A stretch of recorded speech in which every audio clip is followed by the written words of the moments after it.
Good morning, afternoon, everyone. More afternoon. Where am I? Welcome to Office Hours. I have my dear mentor, friend, and associate, and partner in crime, learn.blainebartlett.com/60 DAY. Wait a second. Tell me what's going on now. 60 day. Well, we moved from day to 60 day. There's a whole challenge here. You can actually set yourself up, design a life that designed you in 60 days. That's what we're doing. I like it. We've heard of 75 hard. We got 60 DAY right there, the mindset mastermind master himself. But I have someone I'm excited to speak to. This could might as well be a sales call because Adrian is the co-founder and CEO of Latakoo, and he has the fastest video workflow system. And there's two things that are involved in this that I want to learn more about.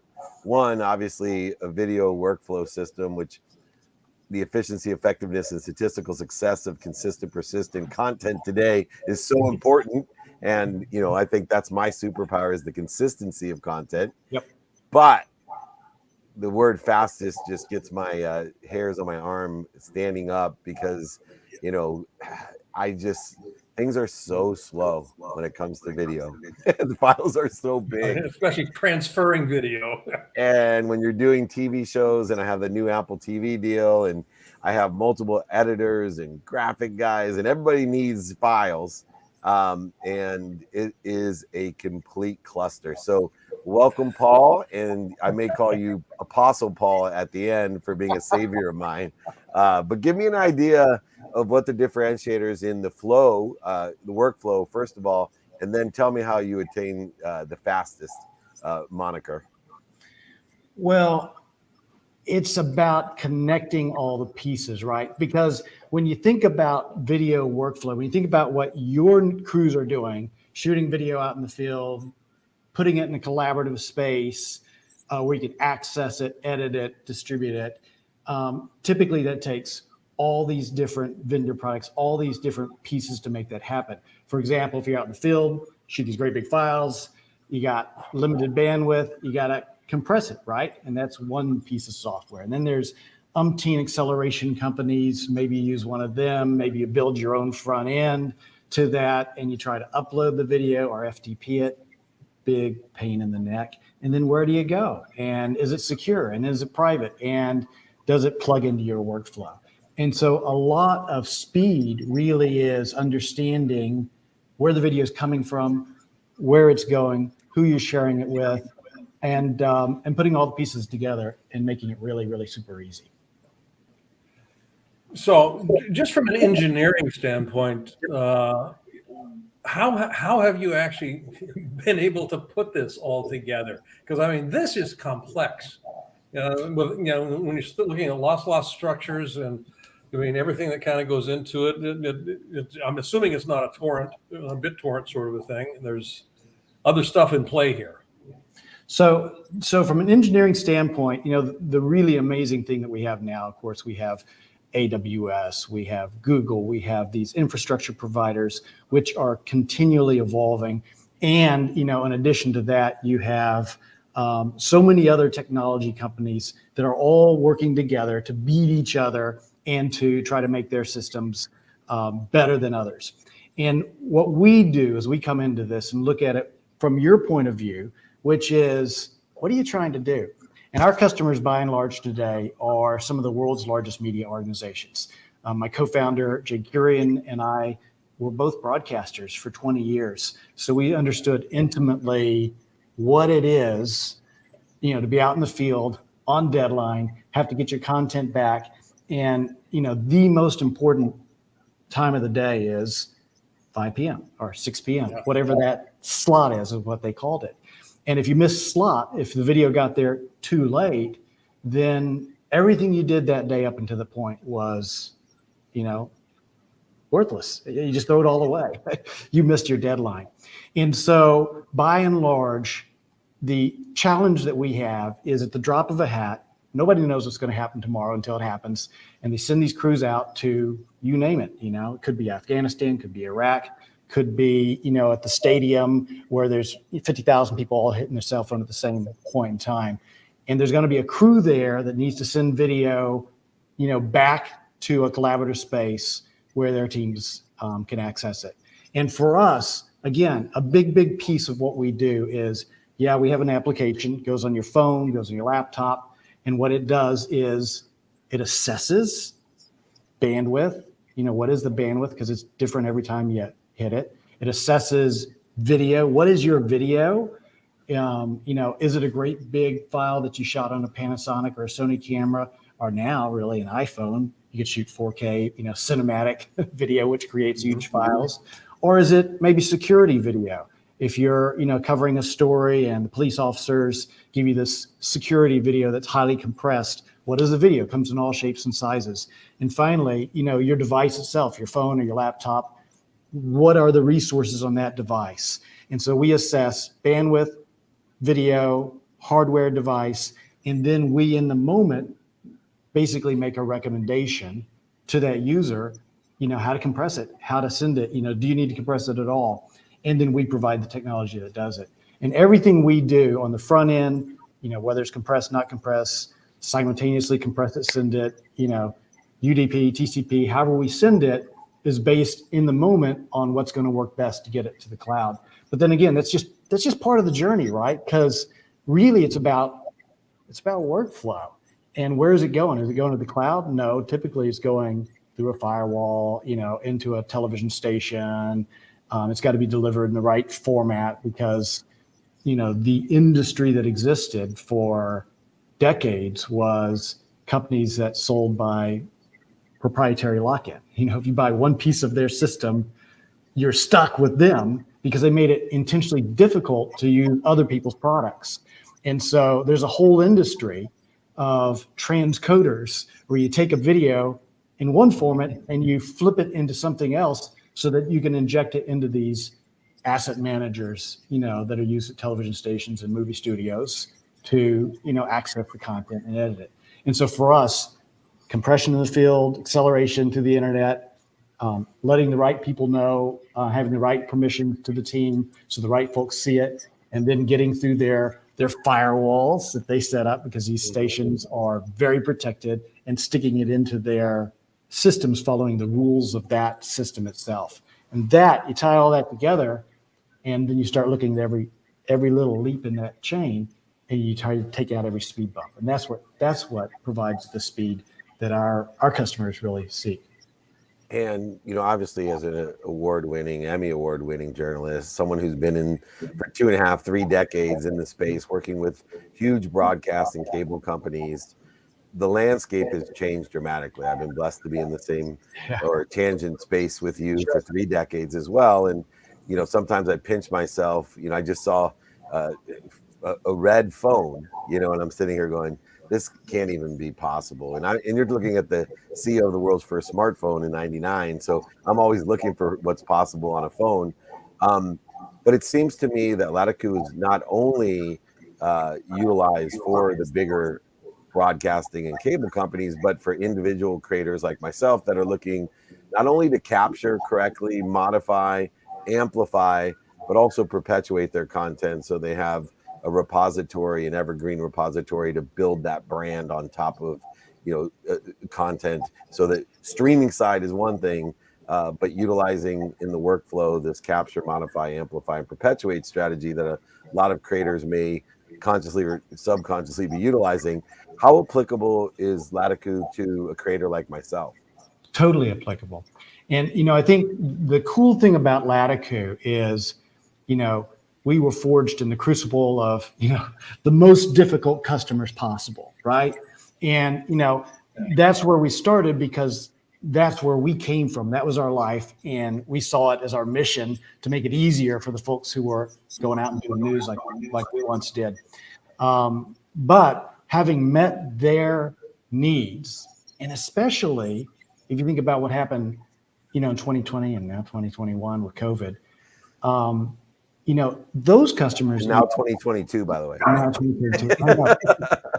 But like a Band-Aid ripped off, all of a sudden, there's, the thing that made a TV station special for all those years, our production studio, was they had capital, right, to invest in this crazy expensive equipment. And the only way you could be a newspaper is to have a printing press. The only way you could be a TV station is to have the machinery and the antenna to broadcast. And, even what they discovered in 2020, 21, and 22 is, guess what? They had to leave that equipment behind and, like everybody else in the world, start doing this from their living rooms. We all watch newscasts produced, from the living rooms of, the anchors' homes where they lived.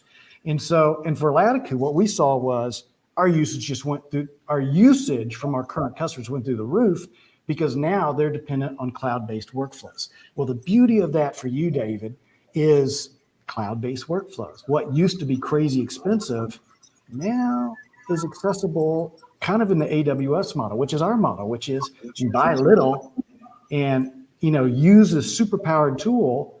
And, if you scale and need a lot of it, it's accessible to you, but you don't have to make that huge capital expenditure at the front end. So that's cool. I think is you have this cutting edge tech that's now available even to, folks who just have an idea for a business. Digitization, democratization, and distribution. I mean, those three cornerstones. Peter Diamandis talks about this a lot. Yep. You lower the cost factor. You make it available, and you digitize it so it's fungible in just about any format. The creativity that goes into that, Paul. I'm just kind of sitting back here, and at first blush, one of the things that comes up for me is a true entrepreneur isn't concerned about competing with whoever's in the marketplace. They're actually concerned about creating value, and that's exactly what it seems that you've done with Latakoo. It's just, I'm just kind of trying to put my head around all of the ways that you've done this, because again, I'm not nearly as steeped in it as David is right now, but I develop content, and it's kind of like, sometimes it can be daunting to get it to where I want it to go, and to have this simplified in the way that you're describing it really does amaze me. How are people accessing this right now? And David started to talk a little bit about that, and just in terms of individual content creators. But how do people access it for with you and for you, and what's the formulaic structure there? What is our business model? Is that kind of what you're asking? Yeah. Basically, that's it. Yeah. Thank you for putting it that way. So at the simplest level, it's like a million other software as a service. We are a software as a service organization. That's our business model. And so at the simplest level, it's a per user license, just like Zoom or anybody else. You go buy a license and you have a tool, and then you can use it for that purpose. Latakoo works the same exact way. Most of our current customers buy what we call a site license. And the reason is clear. If I'm selling, buy a seat every time I sell it, people start counting noses and they undercount and they don't get the full utilization of the tool. And so what we really want to do, and this is, to your comment there, is we're all about providing a tool that makes people's lives better and it makes it more possible for them to do their job.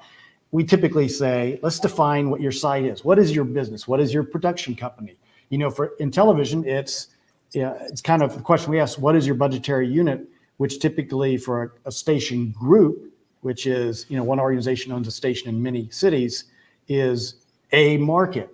And then we just say, okay, let's set a parameter of conveyance and storage, which kind of meets your needs, and then remove the parameters on the licenses. So everybody gets a seat. Everybody gets in, producer, editor, intern, news director, production, head or production intern. Everybody gets in, because then you actually have a tool that you can use. It's all private and secure. And when you want to publicize it, you can, but internally you got a collaboration location. Yeah, Paul, what I love about it is whether, I'm broadcasting from the Wynn in the lobby at my studio there, or SoFi at my studio there, our new TV and movie production facility, or in Matt's bedroom with the bed unmade. It works. It works everywhere. It works everywhere. I just want to make a quick comment before I let you go. Sure. To have Joe in the green room. I find it fascinating. I've done a lot of pitch shows, from elevator pitch to 2-minute drill, and I host, a lot of competitions. And I always find it remarkable that usually moms have the ability to transition a need that from living so long, saying, why doesn't anybody have a baby seat that includes a jacket so it's more safe? Or, like all these crazy ideas. And somehow moms are capable of taking the need of a mom and turning it into a business.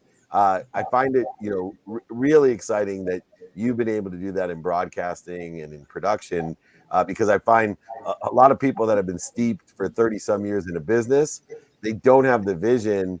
They just continually to accept the pain in the ass, and they don't do anything about it. They don't take it to market and fix it.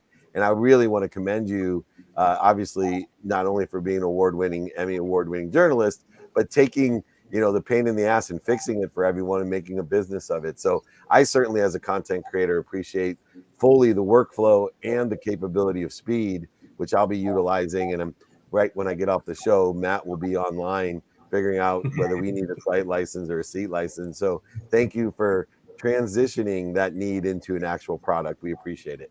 Thank you, David. Really appreciate your attention to this right here. Thank you.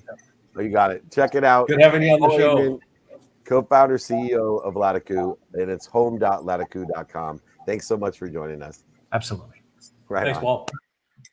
His background is much nicer than Matt's. I'll tell you that. Well, Matt's sneaking up on him. Give him a couple of years. It's good, but he can do full production from that twin bed that he has that's unmade. That's amazing. All right. Yeah. We got another digital media solution CEO here, digitalmediasolutions.com himself, Joe Marinucci. All right, I'm saying this right. Marinucci. I wanted to say it. Marinucci. How are you, Joe Marinucci? I'm doing good, Dave. How are you doing? Amazing. You got a great view behind you as well. We're getting outclassed today. It's not virtual. It's static. It's real. I love it. Okay. Part of the work from home. It's part of the work from home setup. I know in the digital age that people hone in on the technology and focus in on the technology, but it's really interesting because your business really, although it's a digital business, your primary concern is people. Your whole basis, it seems to me, for your digital media solution is to protect yourself, your family, and your business, but it really revolves around people come first in your business.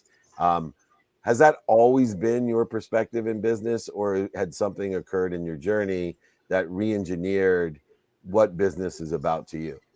Well, you're right. The name of our company is Digital Media Solutions, so it is somewhat of a self-fulfilling prophecy that we do provide digital media solutions. And yes, we are a leading provider of technology-enabled digital performance advertising solutions, but without people and process and technology, none of that really means anything. And, I guess, when you ask about like what might have changed things along the way, I guess,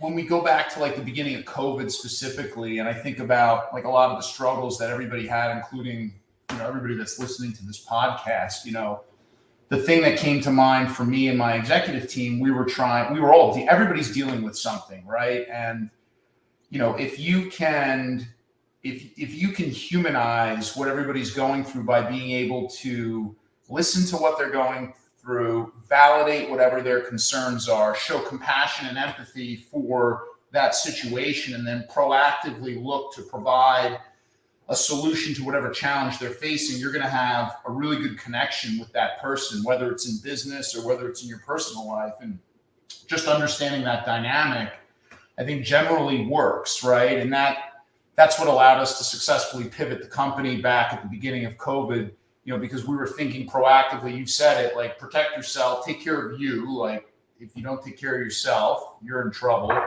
Take care of your family, and then worry about everything else after that, inclusive of the business. That's kind of how it all came together. This is the 10th year anniversary of DMS. So congratulations on that. I mean, being in business. You're an overnight success. Yeah, a decade later. the impact of COVID notwithstanding, I mean, the last 2.5 years have just turned everything upside down. But in 10 years, digital media solutions, digital media, I mean, this space has transformed so profoundly in the last 10 years, a decade. What are some of the highlight changes that you've seen that you've been able to actually bring solutions to your customer base, to your client base with that, you couldn't have even imagined when you started 10 years ago?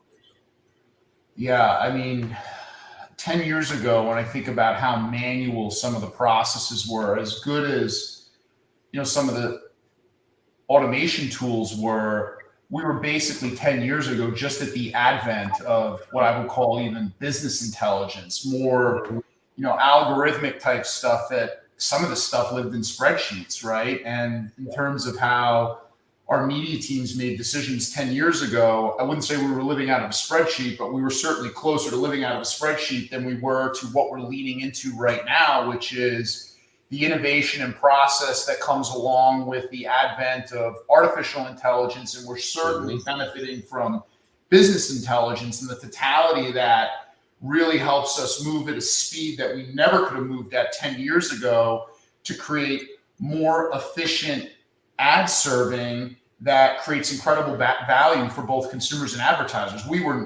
I don't think anybody saw how fast it was going to move 10 years ago and where we are today. And then I can only imagine how fast it's going to move in the next 10 years. I just accept the fact that it's going to move much faster than anybody can imagine.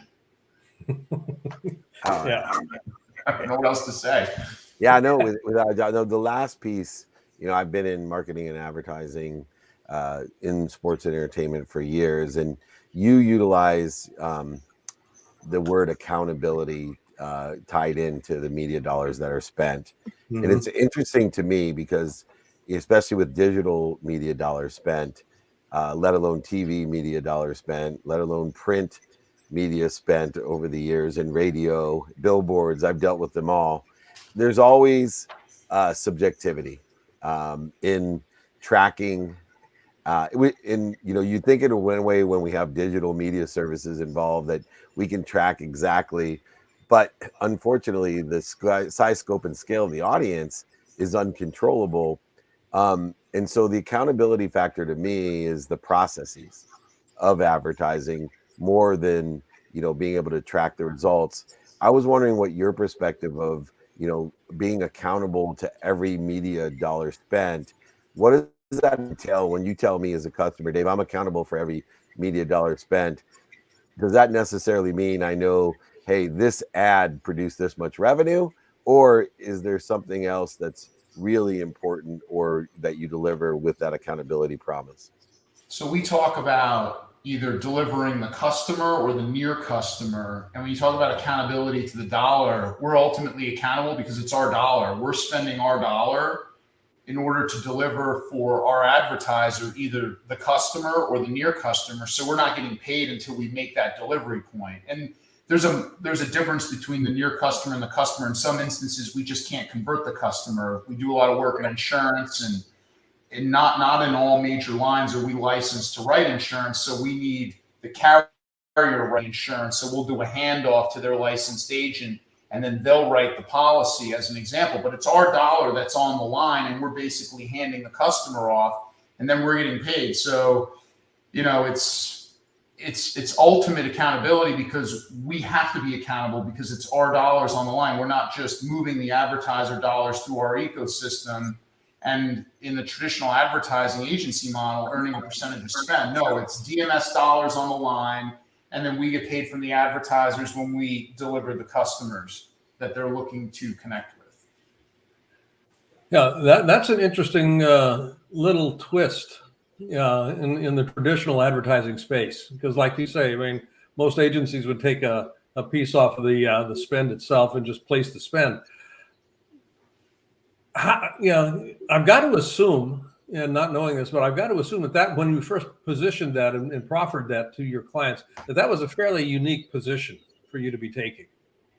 So the digital performance advertising space has been a niche space. It's been around for, I would say, longer than 10 years, and it's starting to come more to the forefront now. So, the type of service offering that we've had, which obviously, 10 years into it, it's not yet like a last year thing, but it's starting to come more to the forefront because of what we're talking about here, the accountability to the dollar.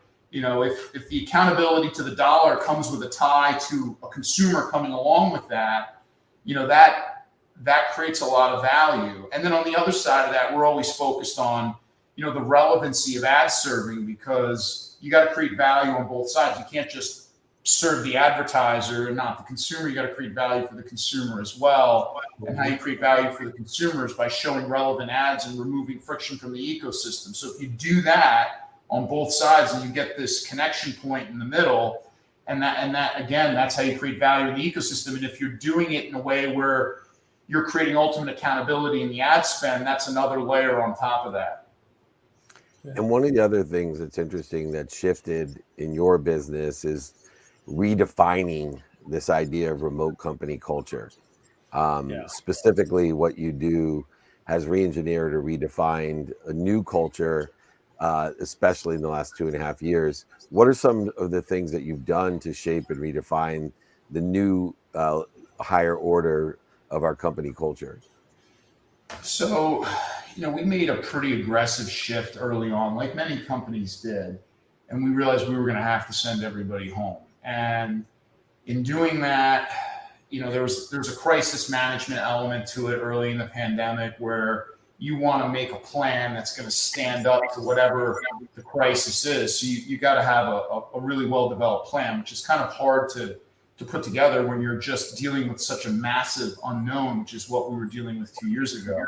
But our team did a great job with that. And then what was the cornerstone of this plan was to over-communicate with everybody. There was no level that we wouldn't go to from a communication perspective to make sure that we maintained a connected workforce. Because the one thing we knew we would lose when we sent everybody home was that connection that people get from being in an office. So we knew that if we could do the best job that we possibly could to keep people in a connected ecosystem, albeit virtually, that would solve a lot of our problems. So one of the things that we instituted, there were many things that we instituted, but one of the things that we instituted that we still do to this day, because we are almost entirely remote still, and we likely will stay that way, is we do a weekly, what we used to call town hall, which we now call a huddle. But it's every week. It's myself, it's the chief operating officer, and other executives in the company. We bring the whole company together. We put them in a town hall format where we give them a weekly update. We go through the most important things that are impacting the business.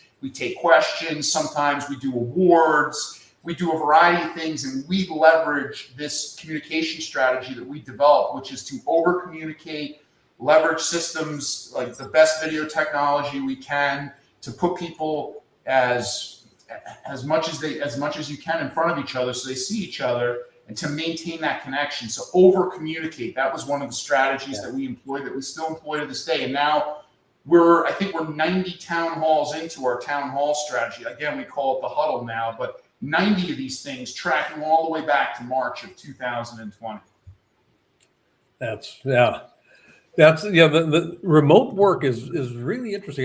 When I was doing some work with Nokia back in the 1990s, that's when they first started. When we really, I teamed up with a person by the name of Jessica Lipnack, and Jessica wrote. She and her late husband wrote one of the very first books on remote teams, remote structures, and we brought some very interesting concepts in. But the key to it was communication. Yeah, and I'm struck by over communicating. It really isn't over communicating. It seems like it, but it's absolutely the lifeblood of a relationship. Communication is the lifeblood of the relationship. And if you're not in communication, it's all bets are off. Now, sorry for interrupting, because I just have to, through personal experience. It's funny because I have, my huddles 3 times a week, and I used to define it as over communicating, and then I switched to effective communication, and it lost something.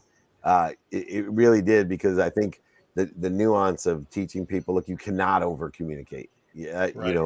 And especially with the different mediums that we have, I can't tell you how many people place onto me the inefficiencies in which they communicate by saying, I know you're busy, I know you're right, or I didn't do it because I didn't want to bother you. that's the biggest horseshit thing in a business that I can't stand, right? It's like I'm in charge here and you're telling me that I'm not accessible to you because you think I'm too productive, accessible, and gracious. I'm too busy or unavailable, or you don't want to offend me by trying to help us make money together. So I think over communicating is an exceptional way of teaching, especially younger people, how to communicate effectively. And I, unfortunately, again, I'm running out of time. Joe Marinucci, the man himself, DMS, traded on the New York Stock Exchange, by the way. DMS is the symbol. CEO of Digital Media Solutions, an incredible entrepreneur. Putting people first is what I most love about what you do and you personally. So come back and join us, my friend. Congratulations on all your overnight success in the last decade. I appreciate it. Have a great show today. Thank you so much for your time. You got it, brother. Thanks, Great Joe. Be Take well. care. All right. And we are back up again. Always loaded. I love this name, Maxim Wheatley, head Maxim of product Wheatley, and marketing for Merico and remote rated, Mary.co, remote-rated.com. Maxim, welcome to Office Hours. Thanks so much for having me, Dave. Great to be here. Well, your new product, DevLake, is kind of like, it seems to me, an incredible remote job rating site, kind of the glass door of the future. And I kind of wanted to get your insight on how you're measuring, this rating that is given to the remote sites that exist. Absolutely. Yeah, well, this is certainly a topic that, I've been thinking a great deal about and we're really excited about as a company. So, a quick bit of background on, the two products here and what makes them so interesting and exciting, and certainly in my opinion. So our product at its core, is much like a Google Analytics for engineering teams, right? We noticed this really important void in the market here where, most everybody can look at a website and understand the need to have insights and analytics on it, right? You need to understand why is it performing or why is it not performing. And nearly everybody has analytics on their technology, but surprisingly, certainly to us, very few companies have analytics on the people that are building that technology. And it's not just to understand, who's doing a bad job, right? People get anxious about being measured. It's more importantly to figure out where things are going right and why, so you can double down on those strengths, so you can celebrate accomplishments, so you can help people. And we were very fortunate in the sense that the pandemic came along and really accelerated our business. In the period since I joined, about 3 years ago, I joined at 5 people. We're now at about 75 people. The pandemic has certainly helped that in a kind of perverse way. But we really kind of have built technology to help teams understand what's going on with their engineering organizations, whether or not they're all in the same building or whether they're scattered across the globe. That kind of remote aspect is something that, we really focus a lot on. And that brings us to, this fun play toy that we've developed on the side, remote-rated.com, which you mentioned, where, as we've been servicing this remote use case, we realized how many people were actually, really excited and interested to figure out, like, who are the bad companies, who are the great companies, and why are they good or bad? The things that make up a good remote company vary dramatically, and they're not necessarily the same things you'll see on Glassdoor. So we went and built that. So Merico is an analytics company, remote rated as a remote Glassdoor, but ultimately the theme is the same: empowering remote work. You say they're not, these remote companies are not the same. What's the major difference that you're noticing, or that your analytics are showing you is actually present? Yeah, I think it's a really great question. I think I've interviewed, probably now 36 remote CEOs to really crack this code. We obviously have some insights from our own analytics and reviews.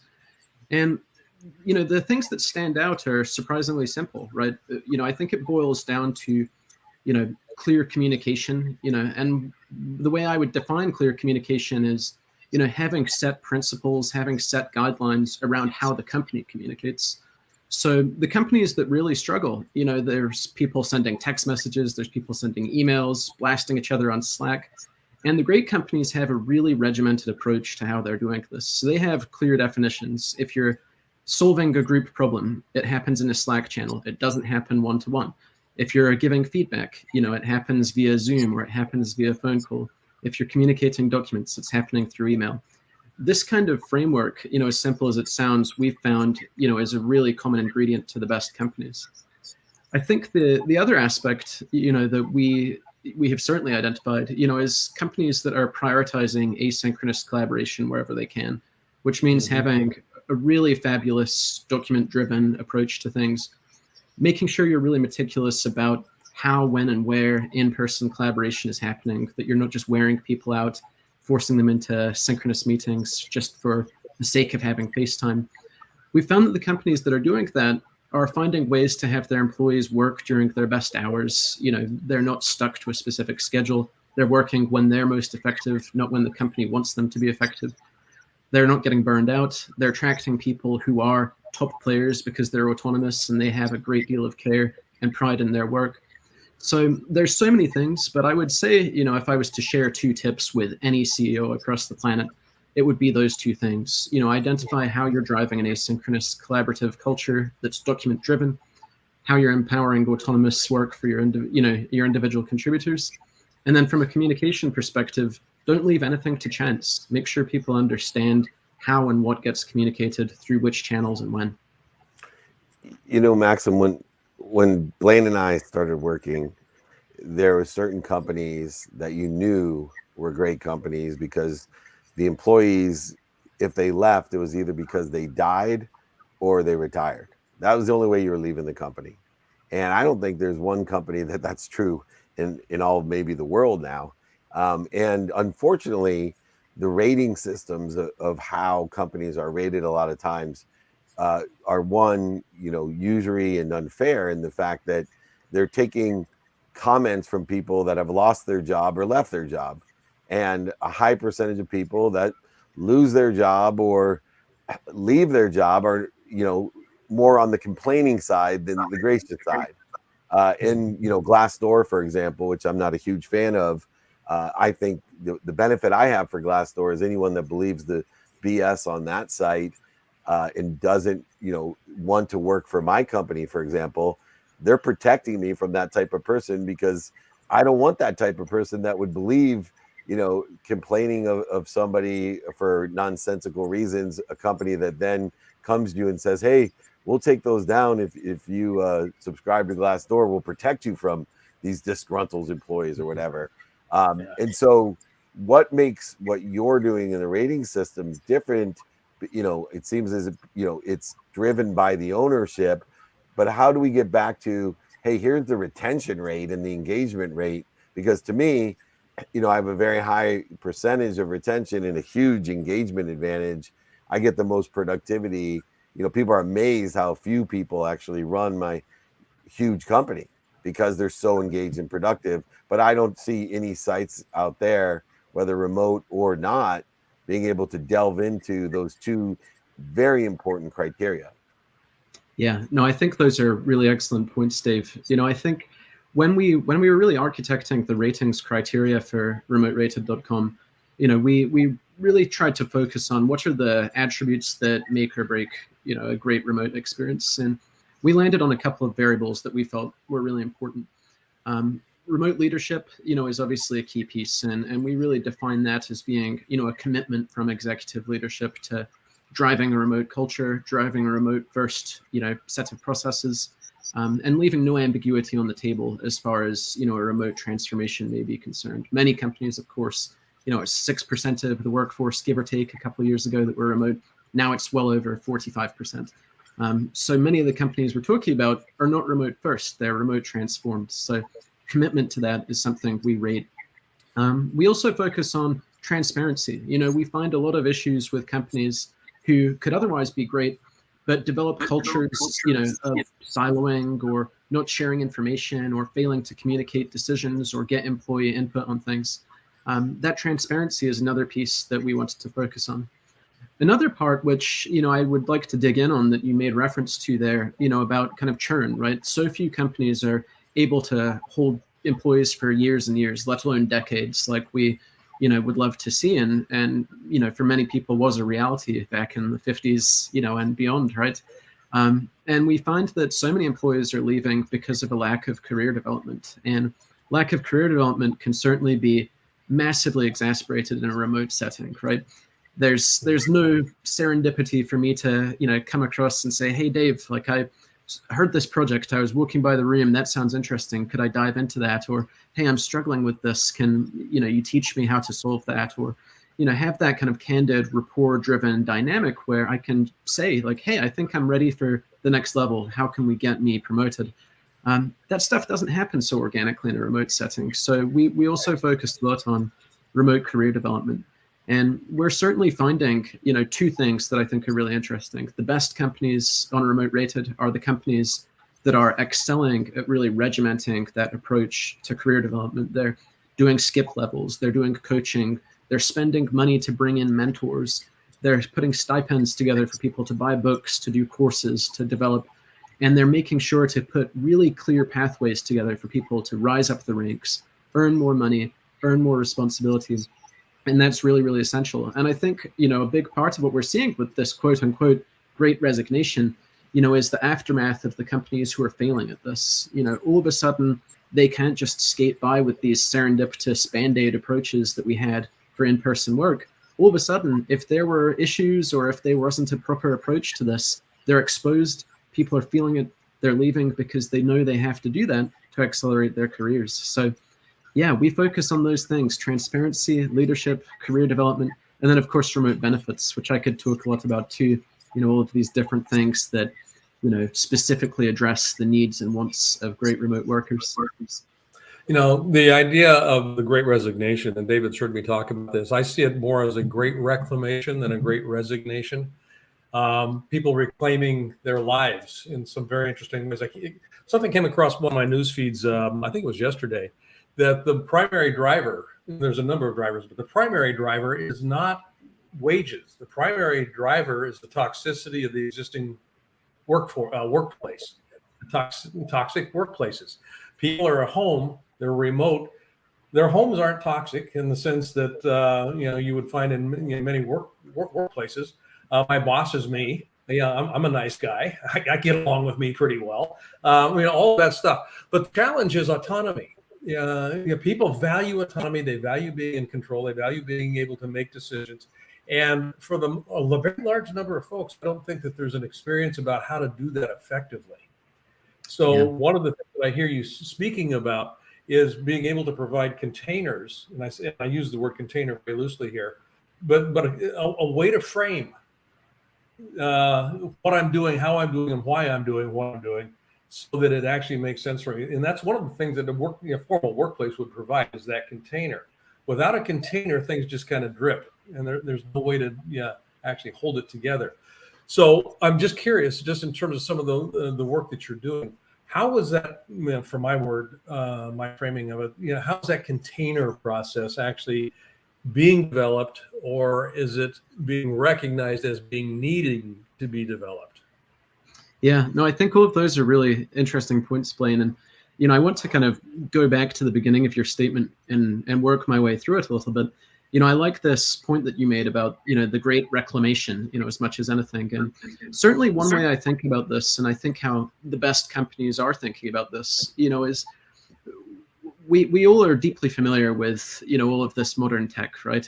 But I think we all often forget how new it is. The collaboration capabilities of Zoom, Slack, email are arguably less than 25 years old, at least in their really kind of mature form, right? And we act like they've been around here forever. And I think what the pandemic really did for us is it allowed for us to hit this reset button, where before we were trying to kind of technologies into old frameworks and processes. The great companies have now had this opportunity to kind of start from scratch and say, okay, we have all of this capability, we have all of this utility. What does a modern workplace look like maximizing the capabilities of these things? And I think what that really shows is, in many cases, right, the 9 to 5 is no longer necessary. A lot of in-person collaboration, maybe not necessary. A lot of processes, perhaps not necessary. And I think the best companies are really seizing this as an opportunity to say, hey, how can we just maximize the output? How can we maximize the results independently of what that looks like, harnessing all of the capabilities of these things. And I think that's really, really exciting for, great entrepreneurs and great leaders. It's something I think about a tremendous amount, which is, how can we liberate our team as much as we possibly can? And I think that's ultimately one of the drivers of our technology that we're building that I find so exciting, is it isn't about making people work harder or work more hours. In fact, it's the very, very opposite. It's figuring out how can you quadruple down here on the best practices? How can you figure out where that 80-20 rule is applying so that you can unlock more time, so that you can reclaim your life? And I think the best companies are seeing that, hey, we can get stupendous results from sub 40-hour work weeks in many cases, or with less structured work weeks. And I think, if there's an opportunity for me to short sell all the companies that are doing the opposite, I certainly would. Yeah, and you're doing a great job. Maxim Wheatley, thank you for joining us. He is the head of product and marketing for Merico, and understanding remote working at its greatest core of critical business issues and future perspective. So I hope a lot of people are listening and utilizing the methodology that you guys have presented. So thanks for joining us and enlightening us on what will certainly be even a greater critical business issue in the future. Absolutely. Yeah, really grateful for the time today, Dave. And for anyone listening, reach out to me. Would be happy to help you with any of your remote engineering needs. Love it. Thank you so much. We got some referrals for you, by the way. Thank you, Maxim. Thank you. All right. Cleaning up for this powerful lineup today. And Hey. Another great founder. Duo. I think only Peter is Peter and Just Peter. It looks like just Peter today. So we have Peter O. Estévez. I did that the other day. It was on the wrong person on the wrong sheet. Even worse than just missing out on someone. But he's the chairman of the board at Blue Sky BioEnergy. He is close friends with many of our friends, Blaine. And we have a huge event coming up with Peter, which is Excelente. It's the first ever Latin Leadership and Personal Development Global Summit, coming up in a couple days in January 15th with one of my best friends, Tim Story. And I can't or wouldn't want to miss Peter himself and Tim on the same stage. What a great lineup that is. And of course, Celina will be there with you as well. Welcome to Office Hours, Peter. And we need to have you take, you're muted. We're a good warm up for a couple of days from now. Here you go. Welcome. Hello, David. Thank you for the intro. Hello, Ben. Great to meet you, and thank you for having me. A couple of corrections. The event is actually February 19. Oh, wow. Okay. The date has changed to February 19 at the Warrior Studios in Las Vegas, Nevada. And we're really, really, really excited. We hope to see you there and have you on the stage as well, David. You betcha. That's my place. Now that it's the 19th, I can make it. So this is right after Super Bowl. We'll be right there. I have a studio at the Wynn as well, so I have to pull you into the studio in the lobby of the Wynn that I have there for some extra content to promote that. We're excited, looking forward to it, and you'll have me there. I'm there. I'm in, 100% in. All right. Well, give us some background on the event. We'll start there.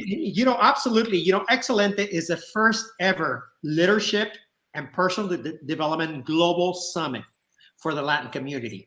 As you and I discussed a few months ago in Miami, David, when we bumped into each other at another event, personal development and emotional intelligence has been mainstream in America for many, many years. Obviously, as a result of social media, it's been digitized, democratized, and demonetized. So it's actually readily available to almost everybody. Every day we get sound bites from David, from Grant Cardone, from Tony Robbins, and from many of the incredible thought leaders that have paved the way for the teachings of personal development. Unfortunately, in the Latino culture, it's not mainstream.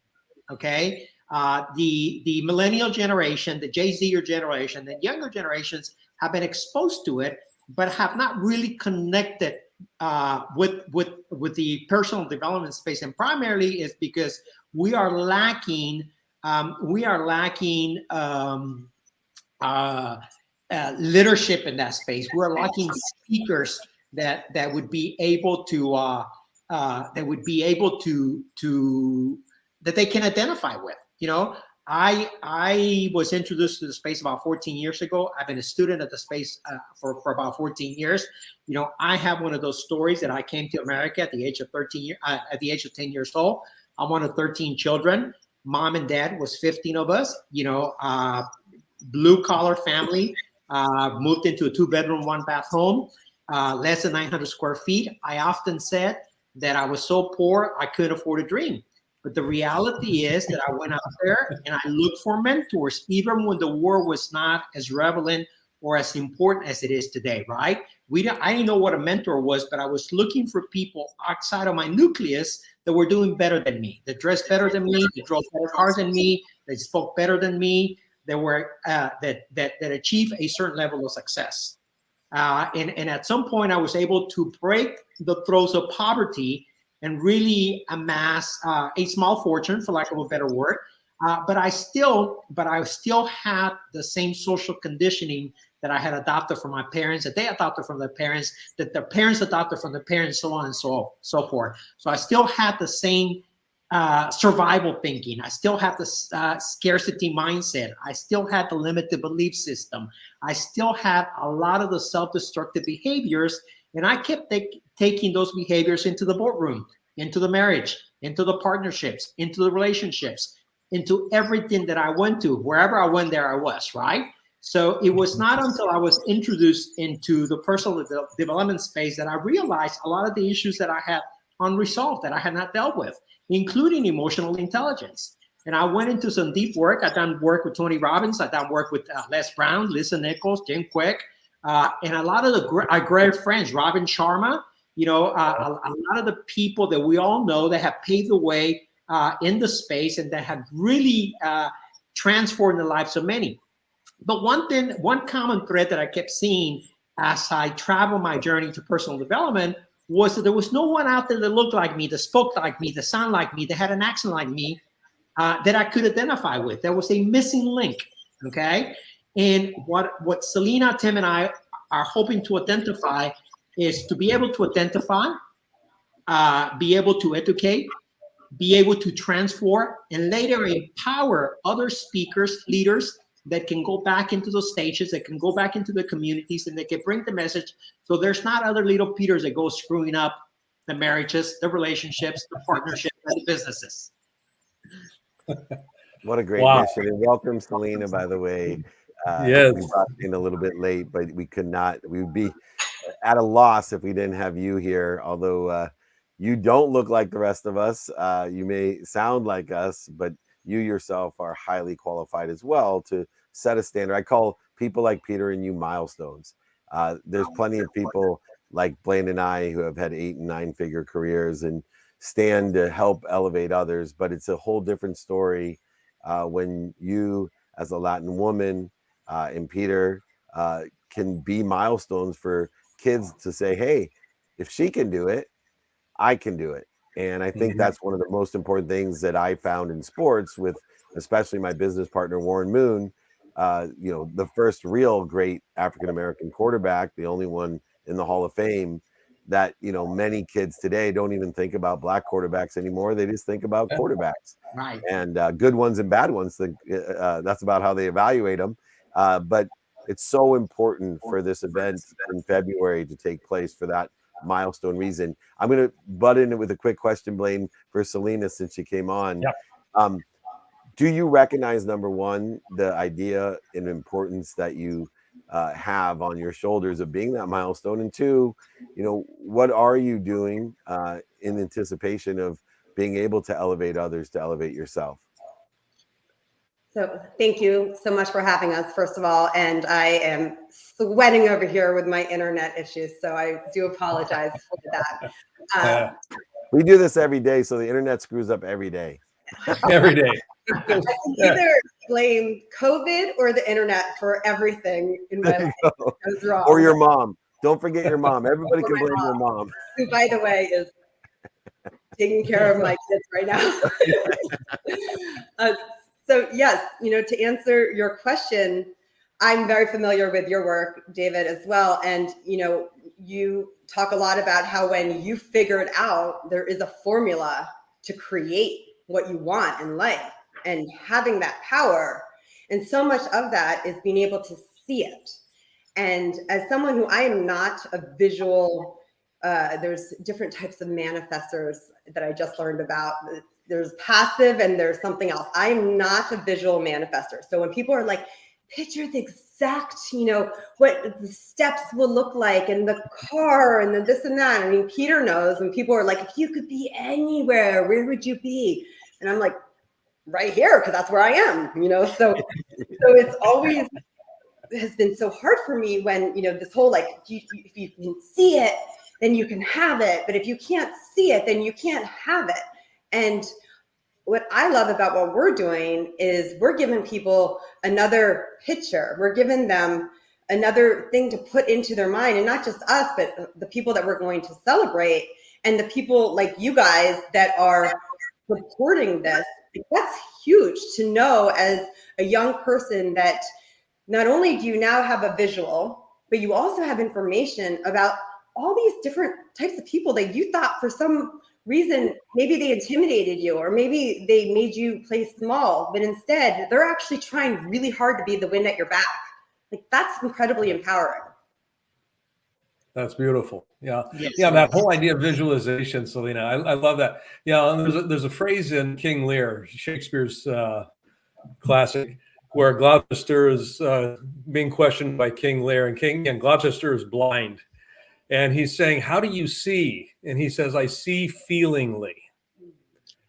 And that's the key. You see feelingly. And this is how you live into these visions of what can be. I feel my way into it, and I feel my way from it. So I love what you're up to with this. This is beautiful. Yeah, well, and I love, sorry, David. I was gonna say it's clairvoyant or clairsentient. But I just want to add this, one of the reasons I love having Blaine on my show is there's nobody else on the internet that has anyone that uses analogies to Marcus Aurelius or Shakespeare anymore. And so, like, I just love the fact that my partner here in crime is still bringing up the classics and making them applicable to all the young, great leaders like you, Celina. So this is beautiful. Yeah, and also the leaders that are still very much caught in the analytical parts of their brain. So when I hear people like you use those analogies, Peter knows immediately I'm thinking of, oh, my husband would think this guy's really smart and then listen to what he has to say. It's a great disarming tactic for people that are still trying to make logical sense of everything. It's beautiful. Blaine, you have a question, or? Well, I'm just the format of Excelente. I mean, is it one day? And I'm asking for those that are looking to register and just kind of be a part of this. What are they gonna be witnessing as they come into this? And I'm asking in part for me as well. Celina, you want to take that, or you want me to take that? I'm going to let you take it. Yeah, actually, we are creating a total of 3 events. And the first, there's 2 events that are free events, our February event, and then there's a March event, and then there's that lead to a 3-day event. Okay, picture 10x for the Latin community, right? So the 3-day event is going to be a series of celebrities that we will feature their stories and how they have overcome a lot of the challenges to be able to become mainstream and become relevant. The first 2 events, the February event, is a 3-hour event. Starts at 9 o'clock in the morning. It goes on to 12 noon Central Standard Time. And that event is we're going to feature, for example, we have Richard Montañez. And Richard Montañez is a very, very successful Latino, the creator behind the Flaming Hot Cheetos. I'm on the whole line for the Frito-Lay company that end up becoming a brand, a multi-billion-dollar brand. Okay, so he's one of our keynote speakers, and many other speakers that have traveled a very similar journey and were able to overcome a lot of the challenges of adversity, the challenges of poverty, the challenges of not being enough, the imposter syndrome, a lot of the issues that many of us that have jumped into the space have faced, right? And I think that's the reason why we embody the work that we want to do now, because we have faced those challenges. So is part of a keynote speaking and a roundtable, followed by many stories like that. I love it. Beautiful. Well, join them at excelenteevent.com. We are going to have you guys back. I got multiple shows to have you on. We're going to promote this event. It's very important to me personally. I know it is to Blaine as well. So although we got cheated out of time with Celina, Peter, please make sure that we book some other shows as well. And anything I can do will be of service. This is part of my mission, to empower others to be happy, to make a lot of money, to help a lot of people, and have a lot of fun. Thank you for all you're doing to elevate others. Thank you. And be Thank you. very Thank willing you, to reach out to me as well. Absolutely. Thank you so Love much, Tony. Thank you, David. Great seeing you, David. Celina, Great thank you. seeing you guys. We'll see you soon. We'll have you back. Thank you. Bye. Awesome. I almost want my takeaway to the for the day to be, I don't have enough time for each of these guests, because every guest I'm like, I could, I wish I had more time. That's all. It's almost my takeaway, but I'm gonna let you give your real takeaway for the day. my real one.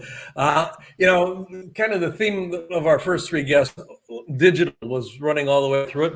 Digitization, democratization, and distribution.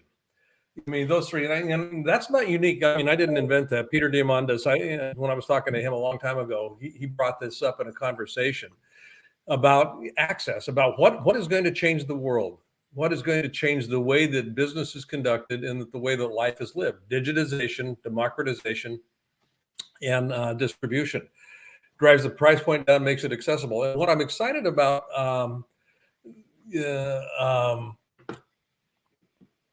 Excelente is it's actually kind of a convergence play where a lot of things can go on. And I'm going to ramble here just a little bit, but the idea of taking these modalities, if you will, and then finding ways to make them present, because you're going to be witnessing not just live at Excelente, but you're going to be able to access it digitally, and it's going to democratize the distribution of content from a personal development standpoint into the Latin community.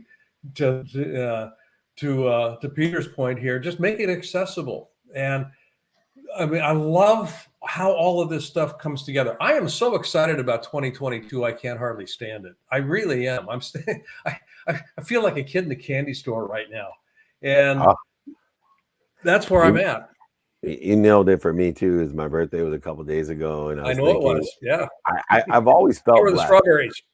Amazing, thank you. It's just, I don't know why you have 2 dozen. It's but moreover, I just feel so blessed, and I think my takeaway is speed for the day. Is like the speed in which things are occurring. I think about you and I and how we grew up, and it's amazing with the speed in which everything can happen, that people don't have enough time.